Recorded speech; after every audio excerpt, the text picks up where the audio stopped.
Today I will be booking my own version of Money in the Bank 2023. For my own amusement, I'm doing this to get my creative juices flowing and just for fun, really. So my build to Money in the Bank, the actual Money in the Bank matches I feel were somewhat similar, even though I added more storylines to my men's Money in the Bank matches than the WWE did. They, of course, took their usual lazy approach with everything that isn't bloodline related. With my champions, though, I definitely went a completely different direction than the WWE. For anyone that's watched any of my prior build to Money in the Bank.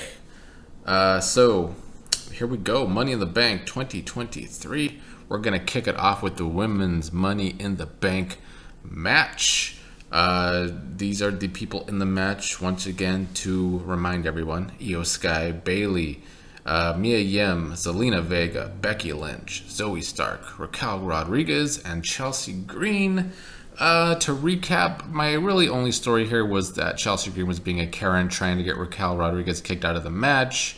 Of course, also some tension between Skye and Bayley and Becky Lynch and Zoey Stark, just like real-life WWE there.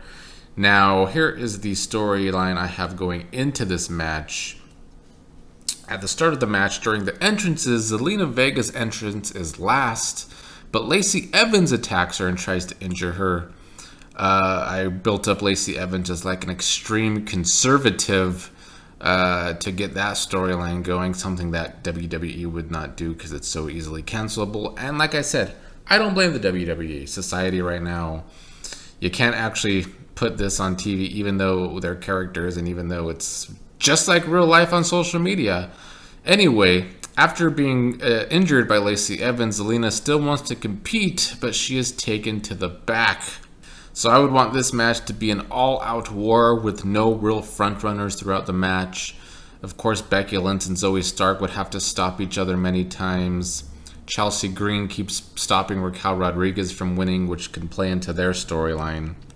I think if anyone would be a favorite in this match because of sheer size, probably Raquel Rodriguez, but I think Chelsea Green stopping her would work. Now, midway through, I would have Zelina start making her way back out from the ramp. Zelina would come out right when it looks like Bayley has the match won and stop her from winning.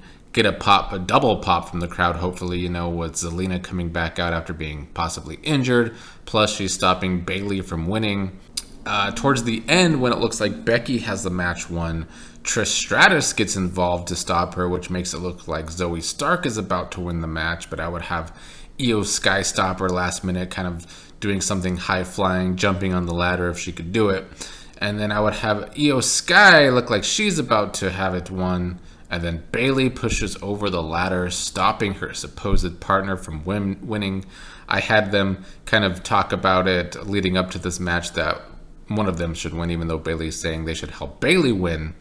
So towards the end, Bayley is the one setting up the ladder, starting to climb to win, but Zelina is climbing up the other side, and in the end, Zelina knocks Bayley off the ladder, grabs the briefcase for the win, and Zelina Vega is Miss Money in the Bank despite being attacked at the start of this premium live event. So I would have Zelina Vega be Miss Money in the Bank coming out of that match. Up next, the U.S. title is on the line in an odd type of match. I'm doing a triple threat six-man tag. It's Austin Theory, the champion, and Pretty Deadly versus the Brawling Brutes versus Mysterio, Santos, and Joaquin Wilde.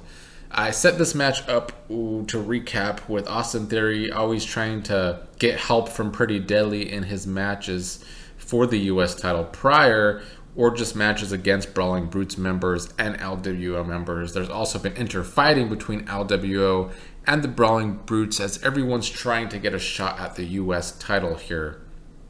So the stipulation is anyone that gets the win by pinfall or submission is the new U.S. champion, which also tests the possible, friendship between Theory and Pretty Deadly, because I don't feel like it fits. So I had it where, Austin Theory was starting to get vulnerable with his supposed friends, Pretty Deadly, that it felt like he feels like he needs the U.S. title, because if not, everyone's going to still think he's the failure he was a couple years ago, especially when he cashed in the Money in the Bank for the U.S. title and lost. So he was getting vulnerable with Pretty Deadly, and they just laughed him off, and then he tried to play it off. And now, once again, the friendship is tested, because any member of Pretty Deadly can get the pin or submission in this match and win the U.S. title in theory. So one part of the match I would definitely have where both Pretty Deadly members are only taking in each other and trying to get the pins to win, which is stressing Theory out since it is his title on the line. But in the end, I would have Theory get tagged in and pick up the win over Ridge Holland. So, the title's on the line in a hard match for Theory, but he does still pick up the win. All right, now so where my Bloodline story took a definite turn from real life, where I had Jey Uso being ran down from a car. Nobody knows who did it. Heyman is a big suspect. I did this to stall the story, because in real life, the Bloodline story pacing is strange to me, because last year it was paced so very slow with the Sami Zayn stuff barely moving each and every week. But it worked. It was a slow burn to Survivor Series at first, when Zayn turns on his longtime friend Kevin Owens to become an honorary Uso for sure. And then there's another slow build to Royal Rumble, where Sami Zayn does then turn on the Bloodline, thanks to Roman Reigns going too far. I feel like because after WrestleMania they took a long time off from the story, because Roman Reigns was like off for a month, that since the story has returned, they've been going through the story quick, with the Usos now just out of the Bloodline, possibly having a civil war, I guess is what they're billing it as. It's good though, and it fits. I took a totally different direction, where Jay was hit by the car. I also brought Rikishi into the story, because I feel like that would add another layer to the story. The father of the Usos and Solo Sikoa kind of trying to at first get the Bloodline to work together again, but once Jay is hit by a car, Rikishi is now doubtful of both Roman and Paul Heyman as well. Lots of tension between Heyman and Rikishi. So I would have Jimmy Uso being interviewed in the back on the match with Roman tonight. That is the main event. It's Jimmy versus Roman for the title. Jimmy's talking about so much on the line, and so much of it being personal. He is worried that Roman has Solo and Heyman in his corner, while Jey Uso is out thanks to being hit by a car. But then his father Rikishi would interrupt this interview, stop the interview, and Rikishi is also still upset about what happened to his son Jay. Rikishi tells Jimmy not to worry about any interference from Solo tonight. Rikishi says he will handle it. Next up, we have the Intercontinental Championship match. I have it Gunther versus Matt Riddle. The build to this is I have Imperium, once again, more and more trying to take the sports entertainment out of pro wrestling, trying to get wrestlers to take it seriously, because they think pro wrestling should be so more pure than it is these days.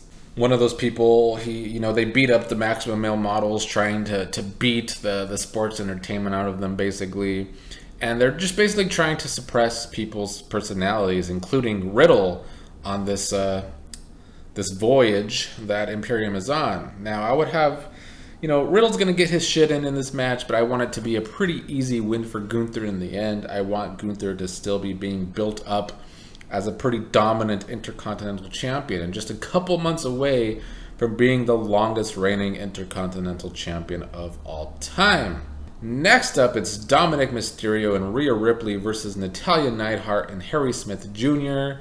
I kind of tried to build up Natalya up again as a character, a persona on television, give her something to make her relevant again, and the best way to do that is bringing up that she is possibly the last in line of the Hart family legacy, because none of the grandkids so far from the Hart family are wrestlers, and so if Natalya doesn't have any children yet, if she doesn't have any children, are any of these grandchildren going to wrestle to continue the Hart family legacy? If not, she's the last in line. But then Harry Smith Jr. is also in that, and he returns here to help Natalya, always being kind of double teamed from Rhea and Dominik Mysterio.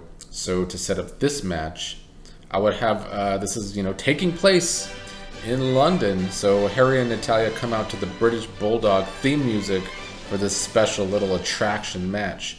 This is a one-off for Harry Smith Jr. likely. I have it here in the booking, but I would have him dominate Dominik when he is in the ring. But it is the opposite when it is Natalya versus Rhea. Still building up Rhea as this dominant heel champion. And she's still being too much for the older veteran Natalya here. Natalya just doesn't have it right now to contend with the dominant champion. But I would have the ending be Dominik pinning Harry Smith Jr. with the frog splash. Harry Smith Jr. does lose in London, but it's not Natalya getting pinned this time to, continue that feud a little longer and actually give Rhea somewhat of a little long-term feud here. So far, her title reign in real life, it's not working.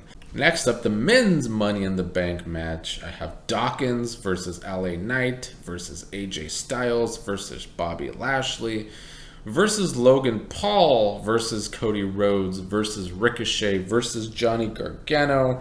Definitely more star power than the match they're doing in real life, having AJ Styles, Lashley, Cody in it. Some stories I built up here is that Montez Ford is jealous that Dawkins got in this match and he didn't. Of course, Logan Paul getting in by taking out Shinsuke Nakamura, giving him a story here. In real life, they put Logan in the match. They did it lazy like the WWE likes to do. And of course, Cody is still getting over his arm injury coming into this match. Now, I would have Montez out with Dawkins for this match, watching from ringside, and he looks upset every time Dawkins might win the match. But the person I would have dominating this ladder match would have to be Bobby Lashley. Give Lashley something. For the months now, WWE has just not done anything with Lashley. Let's make Lashley dominate this match. But every time Lashley has many near wins in this match, AJ Styles being the one to stop him from doing it, building a little more tension between those two stars. Now, Ricochet and Gargano are there for high spots, and Logan Paul would probably join in with a lot of those high spots as well.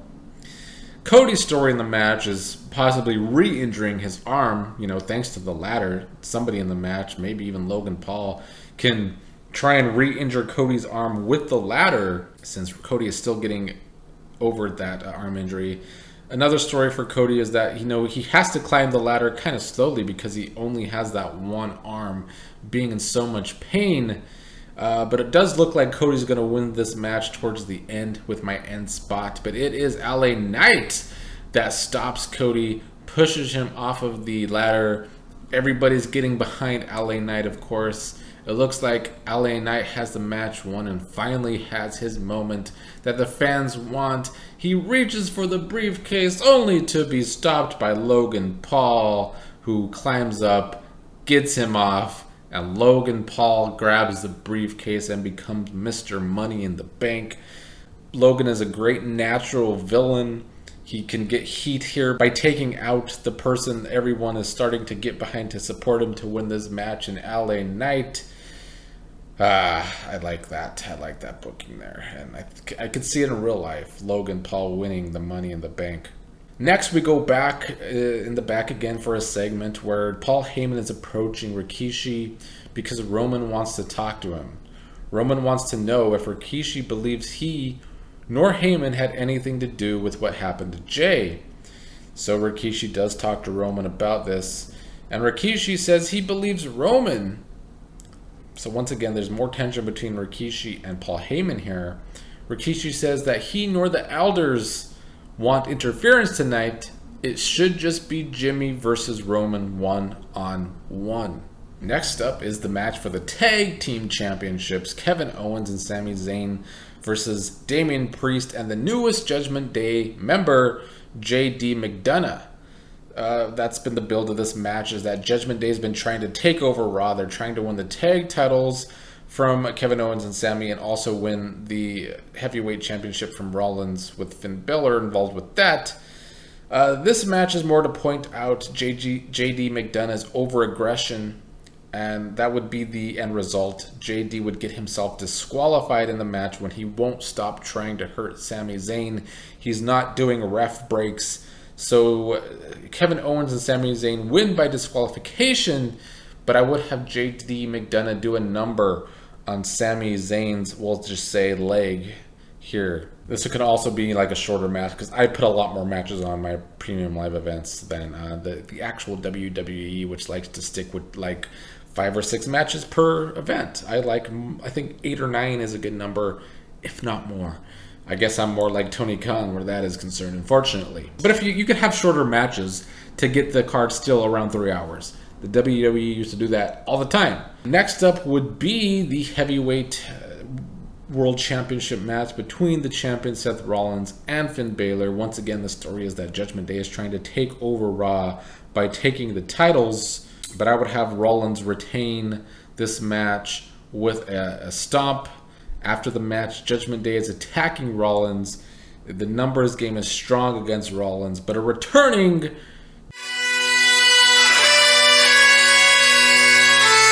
Drew McIntyre would make the save.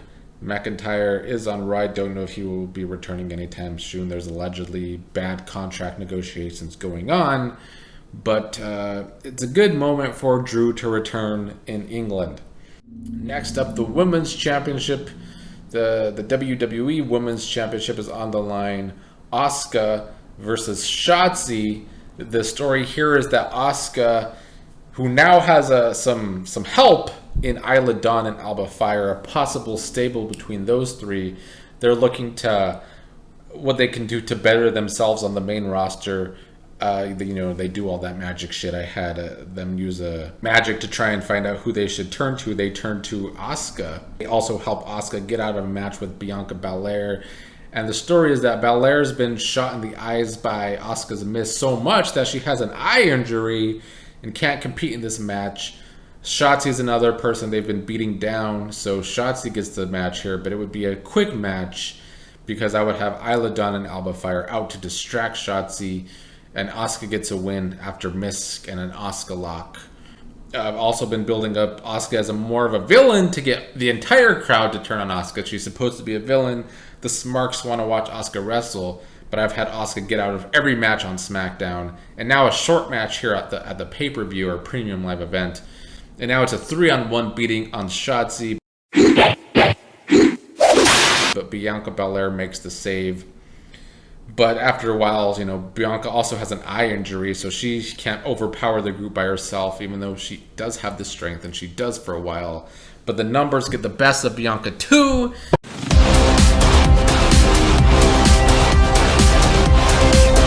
And then I would have Charlotte Flair make the save. And Flair and Bianca can fight off Asuka, Fire, and Dawn. They have, tension building between Charlotte and Bianca. They don't know how to book Charlotte as a babyface at all. They do the same story over and over for Charlotte, where she just gets title shots because she's a Flair. And her story is that she just wins titles. But it looks like a lot of help from the people at the top, but then she's also supposed to be a babyface. It's bad booking all over the place. So I want to stall Bianca, getting a shot at her title back, but also maybe, to help Charlotte as a babyface, let's put her with Bianca for a while. Bianca's getting back over as a babyface with some good, more entertaining on the mic, some more attitude on the mic. I like that. Maybe Charlotte and Bianca having to team up against Asuka and her new group here can make them both better baby faces once again. Or just make Charlotte a good baby face for the first time ever. Lastly, the main event. Uso!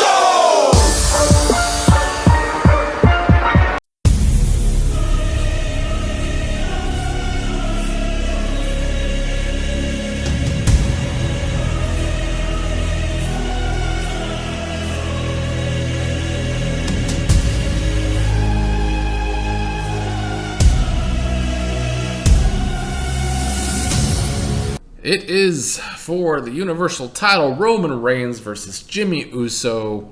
It's Solo and Heyman are out with Roman. So Rikishi makes his way out early in the match to seem to be on Jimmy's side here to make sure there's no interference, which is what the elders of the bloodline want.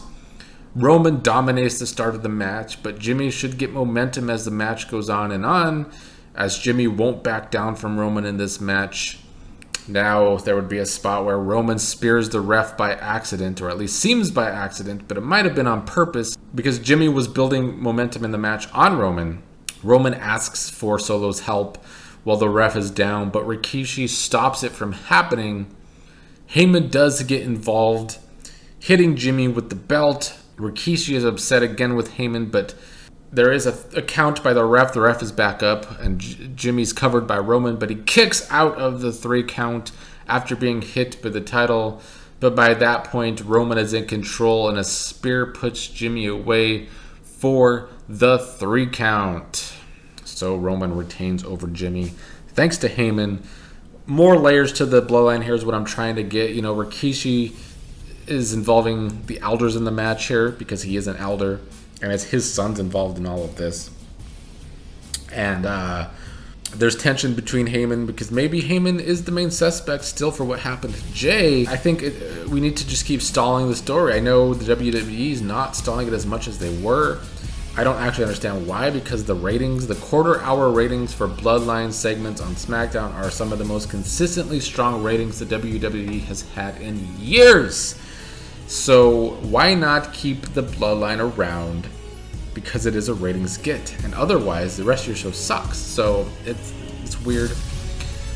You could stall it longer and in better ways. I like what they're doing in real life, I do, but they're kind of going a little fast for me after being so slow with it last year. Anyway, I want to say the main thing I would have in this booking is something that gets on my nerves with modern wrestling. Nobody on this card kicked out of anyone's finishing move. Nobody. Finishers are called finishers for a reason, and if I start booking AEW, that's the biggest goddamn problem.